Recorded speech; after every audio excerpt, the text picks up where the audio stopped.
What's up, Podfic Listeners? Welcome back for the final chapter, Chapter 7, to Life is Rough, but I'm so fortunate to have met you. A trigger I feel I should mention before we get started with the chapter is a slur against LGBTQ community. It's nothing too crazy, but I feel like I should mention it, and it was only said once, maybe twice.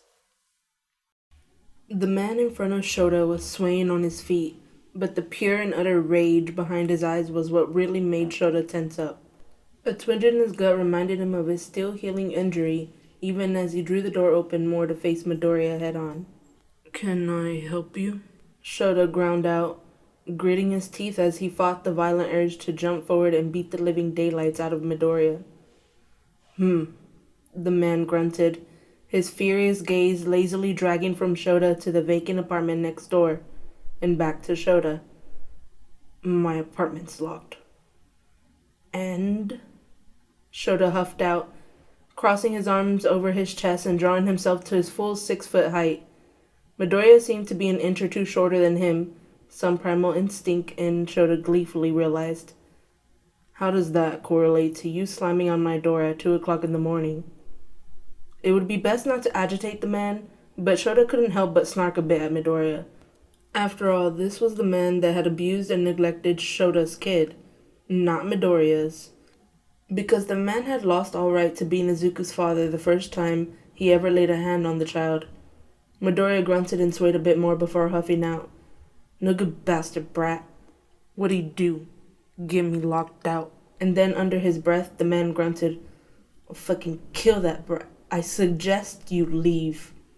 Shouta grit out from behind clenched teeth. "It wouldn't do for you to go making death threats at 2 o'clock in the morning. Someone may take you seriously and call the authorities." The thin veil around the threat was, unfortunately, too thin. Midoriya snarled, swinging a fist around to slam into the frame of the doorway, right next to Shota's head. Shouta didn't even flinch. His gaze narrowing, Shouta spoke low and even. "Don't go getting violent now. It wouldn't be good for you, Mr. Midoriya." "You fucking know me?" The man slurred back. "Do you know my brat? Is he here? You fucking hiding my little bastard from me?" "Your kid isn't here," Shouta spoke evenly. "My husband and son are asleep, though. I suggest you leave before you wake them up and I have to file a noise violation." Midoriya snarled out, "Why are the fucking faggots hiding my fucking kid from me?" And then Midoriya made his fatal mistake. He reached out, fully intending to put Shouta in a stranglehold with one hand. "Fucking finally," Shouta thought. Then he moved. Snatching Midoriya's wrist, Shouta slung the man over his hip, ignoring the protest from his gut, and knocked his head against the bottom of the doorframe. Midoriya's mouth began to smoke, and he opened it to spew fire. A foot appeared from nowhere, kicking Midoriya hard in the crown of his head. The man's eyes rolled back, and the combination of the blunt force trauma and alcohol made him pass out cold. Shouta glanced up, grinning at his husband. Hisashi had a narrowed glare on Midoriya, one hand holding back a snarling teddy, while the other was pointed towards the hallway, keeping Izuku out of visible range. "I've already called the authorities," Hisashi spoke coldly. "They'll be here any minute. He'll be arrested for trying to assault a pro hero, as well as child abuse and neglect." Hisashi's foot twitched, and he said under his breath so that only Shouta could hear, "I'm hard-pressed to kick the bastard again." "Don't," Shouta had to fight himself to say. "We don't want you arrested for murder, Hisashi." Fine. Hisashi waved his hand in the air lackadaisically. "I'm gonna go tend to our baby. Make sure this guy gets what's coming to him, babe." "It'll be my pleasure," Shouta answered honestly as he pressed Midoriya's hands behind his back. The arrest was easy. Once more, Sansa was on the scene. The officer was kind to Izuku, who was shaking, crying, smiling, and laughing all at once. Purring to the boy, Sansa made sure Midoriya was locked up tight while the little Yamazawa was tucked under a shock blanket, tightly secured in his father's arms. It was impossible to get Izuku back to sleep after everything, so, at the ripe hour of 4 a.m., Hisashi turned on the radio and began to sing as he busied himself making pancakes in the kitchen. Shota gathered up Spork and Bastard and dumped them on Izuku's head and lap, making the child giggle as sandpaper tongues from said cats licked at him in an attempt to comfort. Teddy, ever the loyal dog, curled up around Izuku's feet, and the boy's legs were just barely long enough for him to bury his bare toes in the dog's wild fur. Shota grabbed a coffee for himself, choosing to sit at the table next to Izuku rather than lean against the bar next to his husband. Hisashi winked at him, kissing at the air before turning back to the bacon and eggs he was nursing at the stove. With a heavy sigh, Shota turned and ran his fingers through Izuku's curls. He noted that it was nearly time for the child to get a haircut, should he want one. He said as much, and Izuku shook his head firmly. "I want to grow it out," the boy protested softly. Like Papa and Daddy." Just when Shota thought his heart couldn't melt anymore for his kid. The day went on as a normal day off would for the small family, save for the long lingering presence of Izuku as the boy would typically be off at school. And truthfully, Shota and Hisashi wouldn't have it any other way.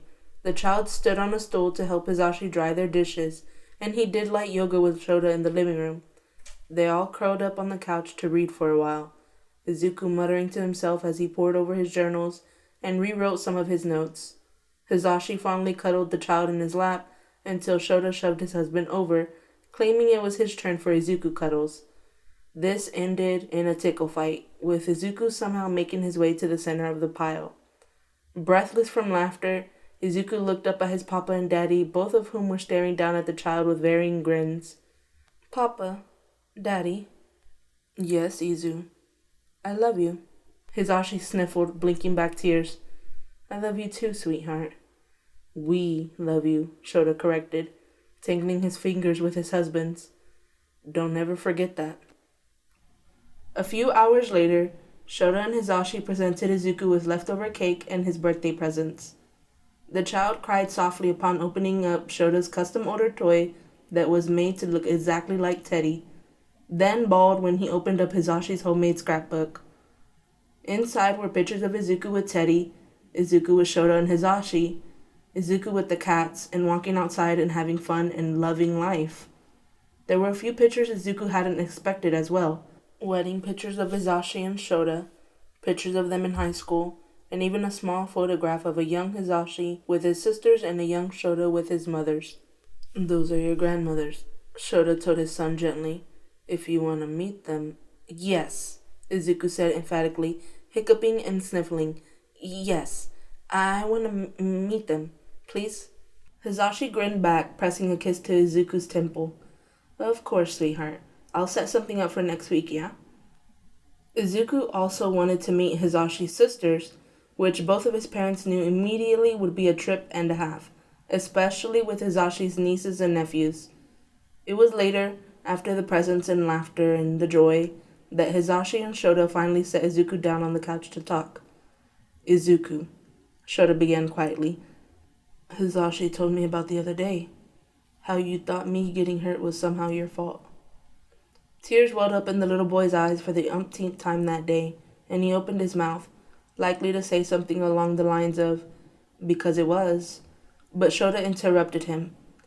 "Izuku, it isn't your fault I got hurt. I am both a pro-hero and your father. I will always step in between you and danger, because that's what I want to and am here to do.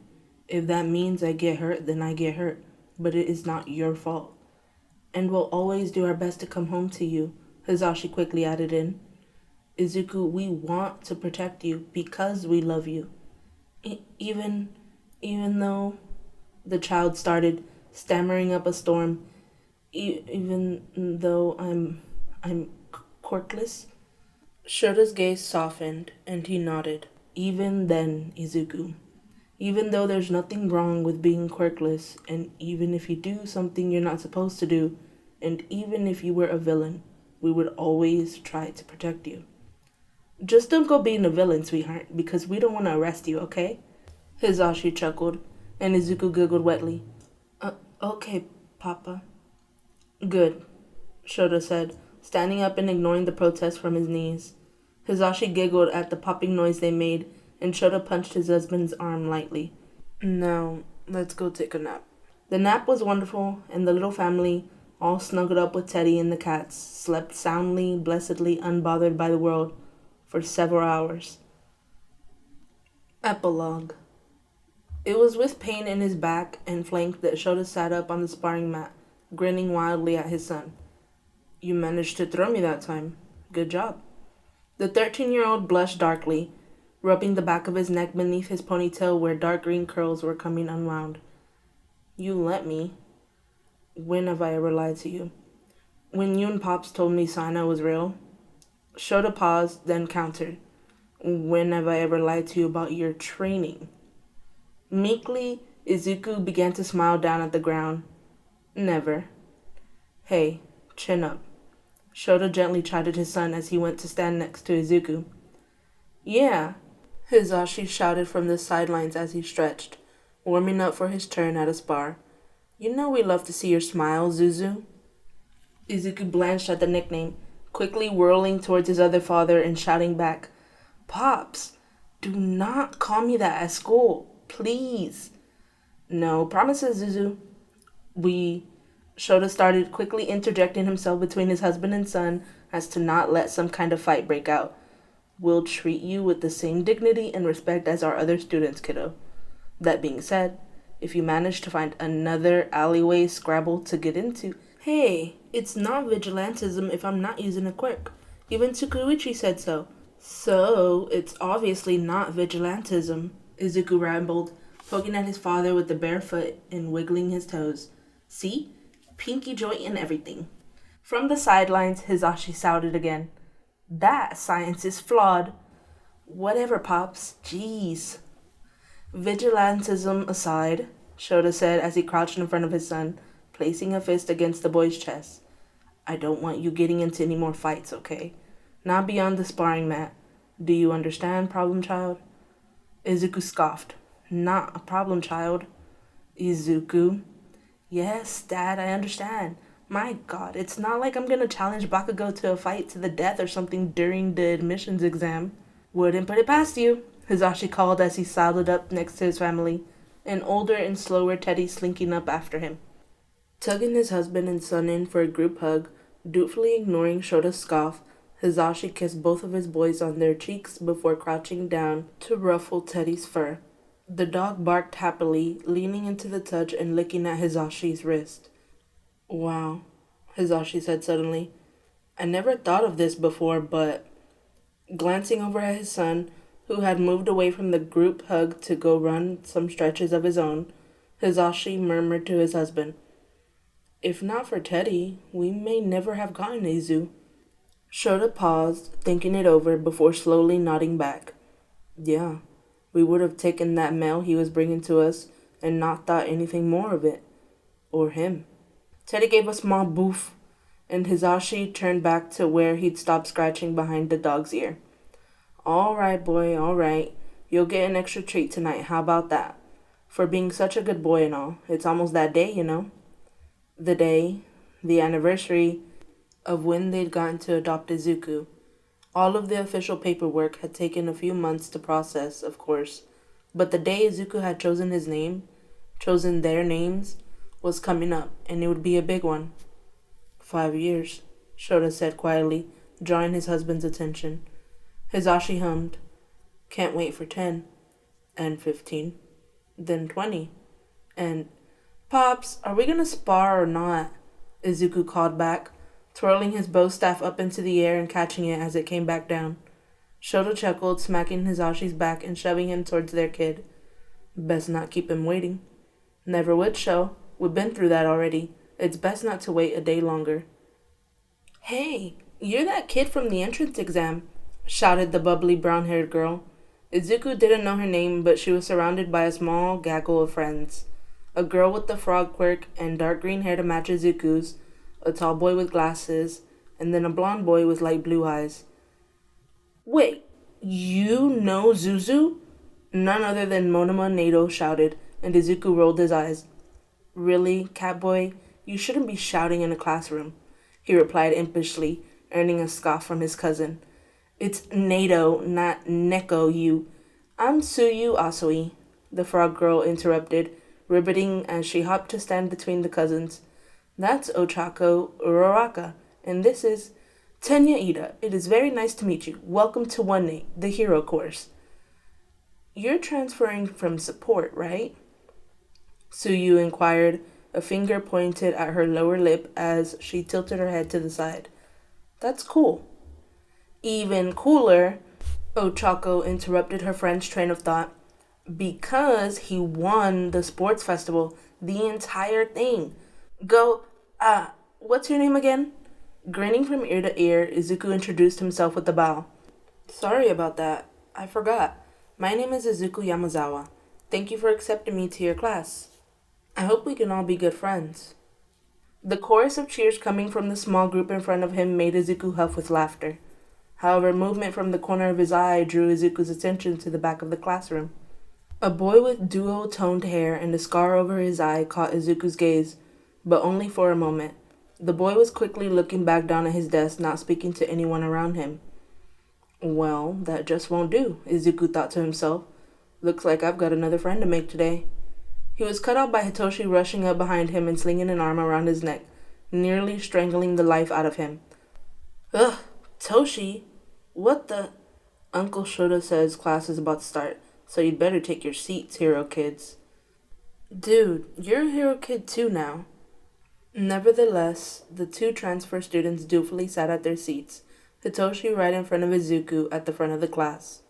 The other students just barely managed to find their ways to their seats before the door was slamming open, and Izuku's father was slinking his way into the classroom, eyes narrowed over his suspiciously silent students. Catching Izuku's gaze, Shouta huffed when he realized one of his nephews and his son must have tipped the other kids off. Turning to the podium, Shouta cleared his throat and said, "Welcome, newcomers, to Class 1A." Izuku beamed back because not only was this one of his fathers, one of his teachers, no, this was one of his heroes. Someone he was going to be like someday. And he would. Someday Izuku would also rescue a small child, a little girl with white hair and a power that was too strong for her body. A little girl who was feared by those around her, except for those who knew her best. Her family, her cousins Nato and Hitoshi, her grandmothers Yumi and Michiko, her fathers Hisashi and Shouta, but mostly her big brother, Izuku Yamazawa. And someday soon, she would smile. And, well, we're done, guys. That was Chapter 7, the final chapter to Life is Rough, but I'm so fortunate to have met you. And this was, maybe a month in the making? And I've learned so many things about making a podfic. It's crazy. Also, that word, lackadaisically, is a word. I searched it up. I heard the translation, I heard it to hear how you say it. And I have never heard that word, so there's a new word for you guys. Also, I do have another story next up to record and share with you guys. I have gotten permission and everything, so hopefully you guys like it. Until next time.